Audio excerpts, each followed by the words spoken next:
Hello, everyone. Tom Fox back again with Jonathan Armstrong for another episode of the award-winning Life with GDPR. Welcome back, Jonathan.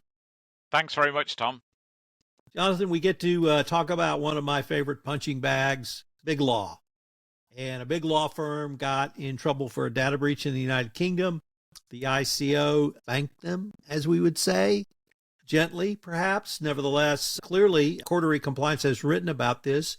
Tell us about the law firm and the mistakes they made, and perhaps some of the lessons we might derive from this going forward.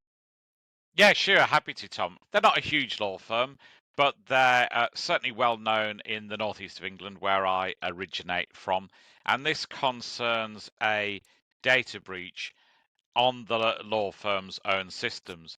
Now, I'd start by saying that this is obviously an area where we're seeing more and more concern. Some ransomware gangs are specifically targeting law firms, some nation state.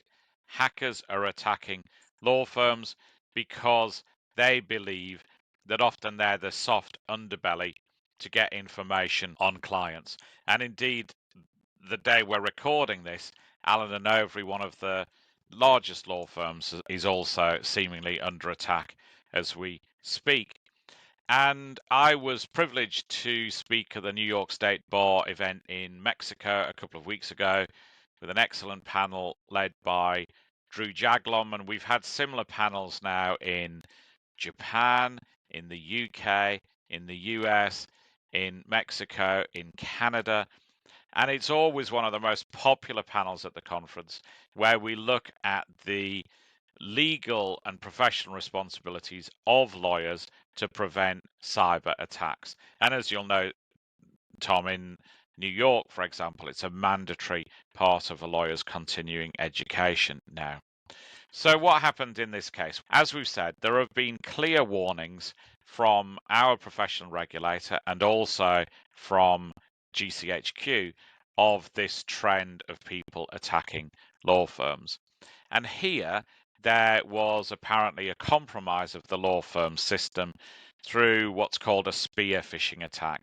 This is an attack where an individual within the law firm is specifically targeted.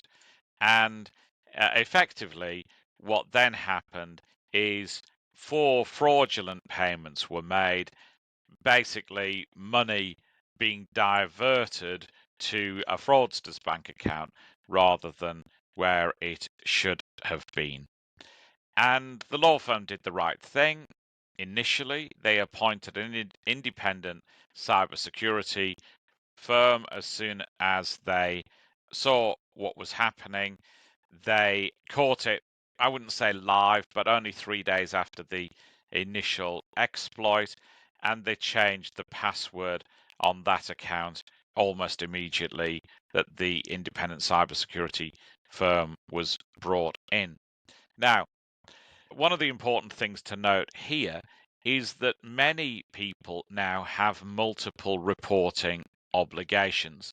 So if you're an airline, you might have an obligation under the NIST directive in the UK or Europe to report to the air regulator.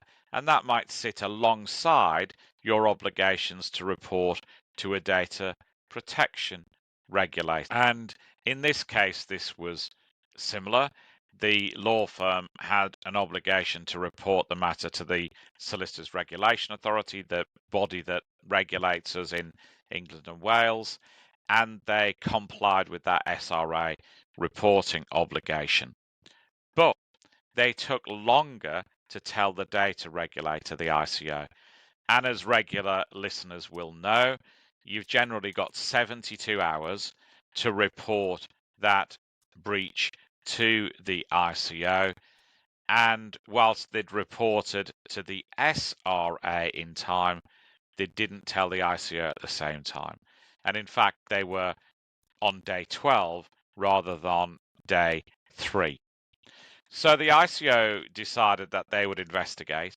And it's important to note that there is a sort of understanding between the SRA and the ICO, and between the ICO and the FCA if you're a financially regulated entity.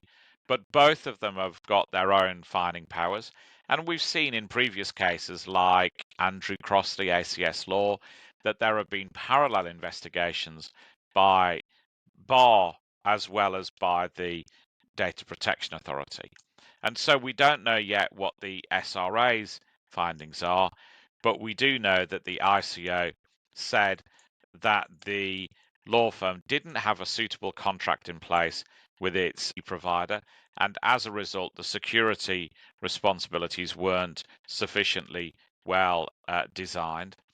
The law firm didn't have multi-factor authentication, often called MFA, in place for the affected email account. And the law firm effectively said that its contractors hadn't suggested MFA. Now, obviously, there's lots of press about these type of attacks, and I think MFA is almost basic for most law firms. If you're in any organization that's handling sensitive personal data, you haven't got MFA in place, now's the time to think of that. And by the way, if you haven't got MFA in place, that might well be enough to invalidate any cybersecurity policy you've got. And then, in common with an earlier case that we've seen involving a law firm, the Tucker's case, the law firm here started to the accreditation process with the UK National Cybersecurity Centre's Cyber Essentials scheme, but it didn't complete that process. And the ICO was also concerned about this as well. What did the ICO conclude? They said, obviously, that there had been failings in the systems that were in place at that law firm, and they hadn't met their responsibilities under GDPR. They did the fact that the law firm had mobilized a response team pretty quickly.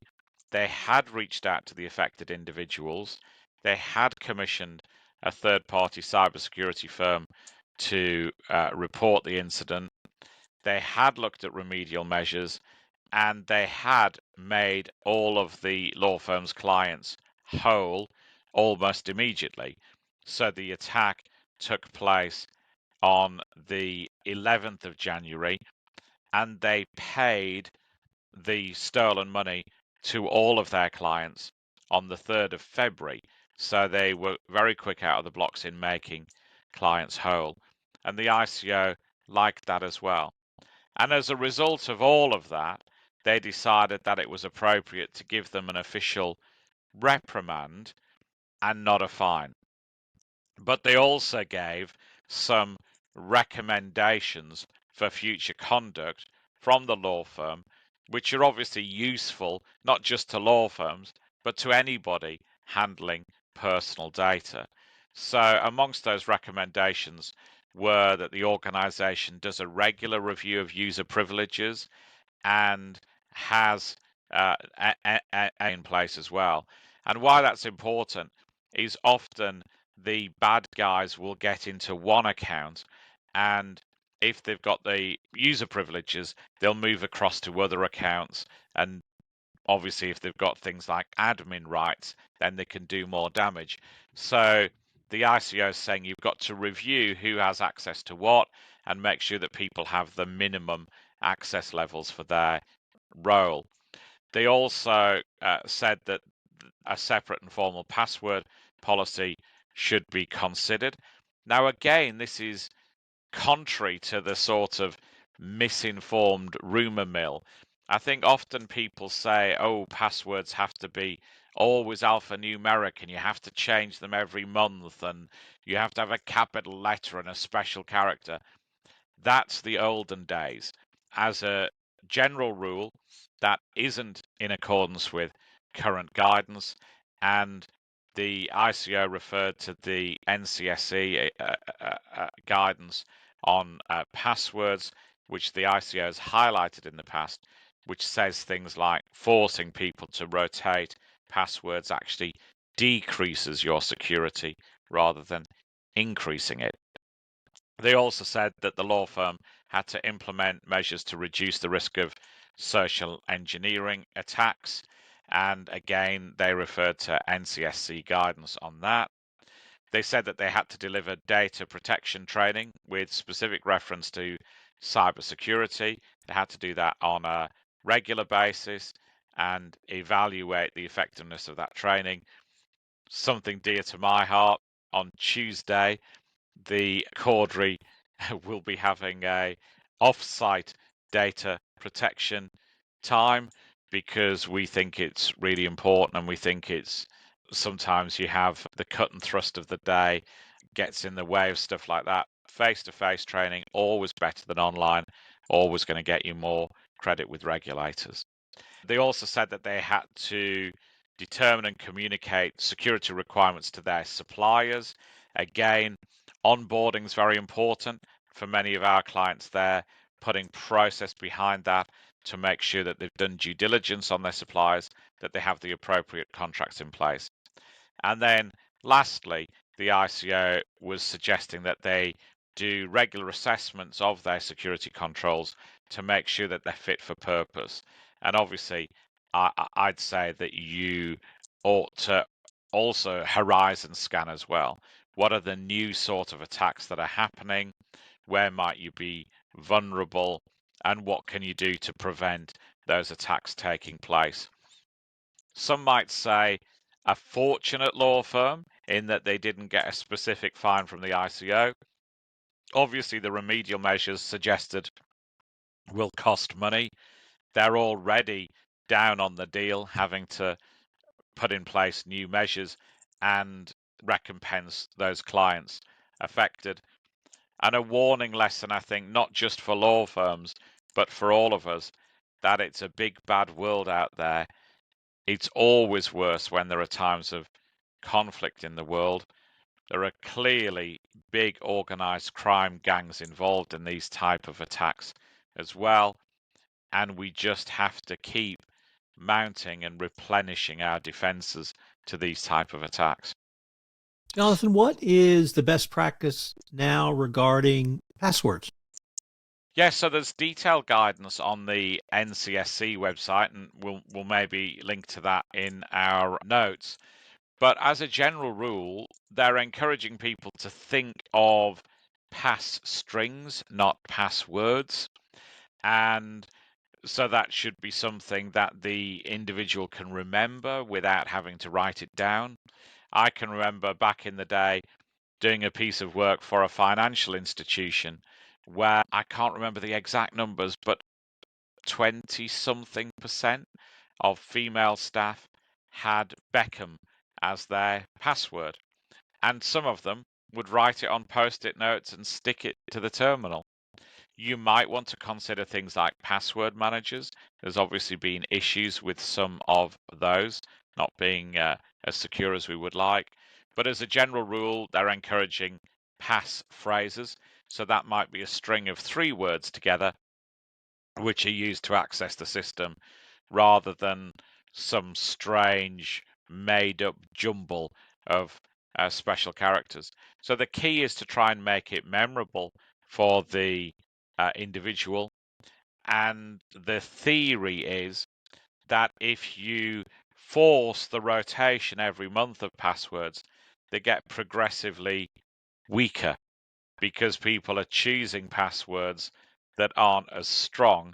They're forced into doing it every month, and they resent the process as well. Pick a strong password, stick to it, follow the state-of-the-art guidance when you're setting them, and also watch out for suppliers as well, because sometimes you might want to follow the latest guidance, but your supplier says, yeah, still 8 characters here, still alphanumeric. And again, there's another regulatory case that says you've got to look at password length as well. Obviously, if it's an 8-character password, it's easier to crack than a 26-character password.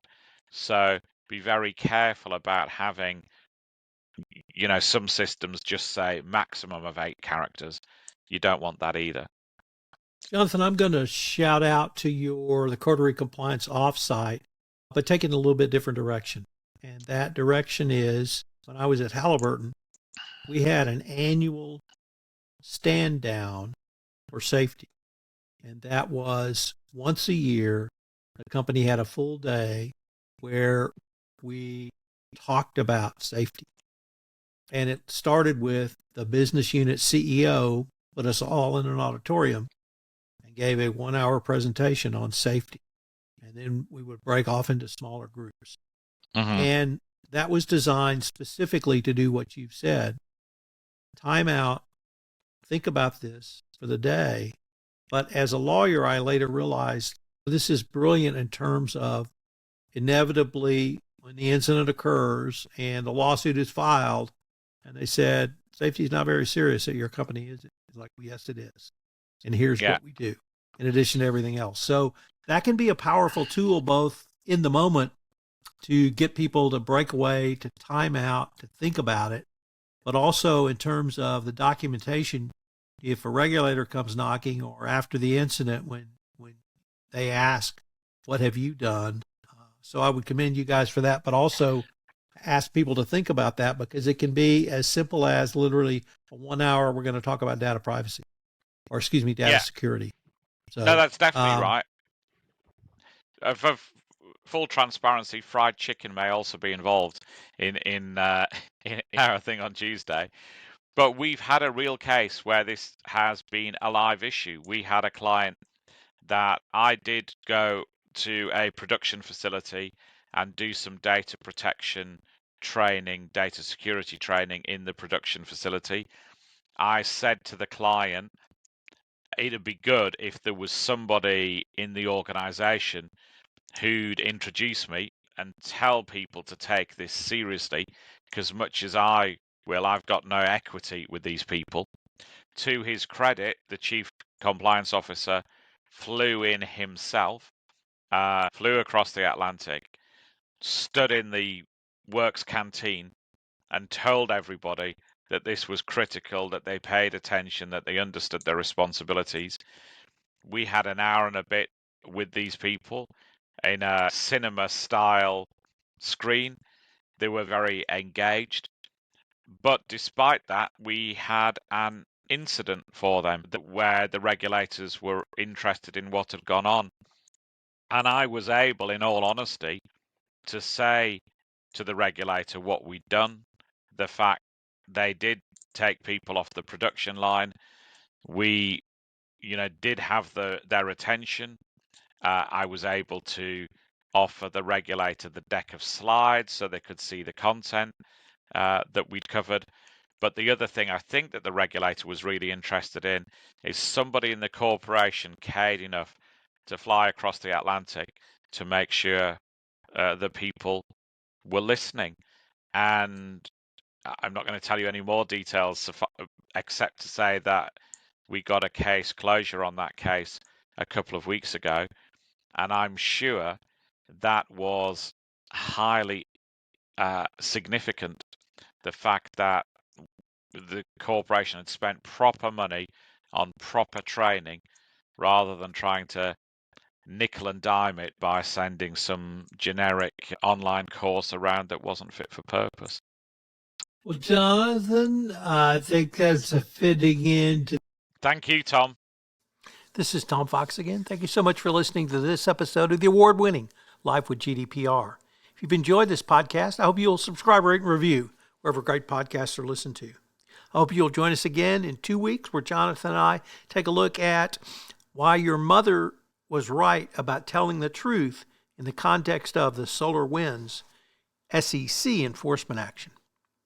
Life with GDPR is a production of the Compliance Podcast Network.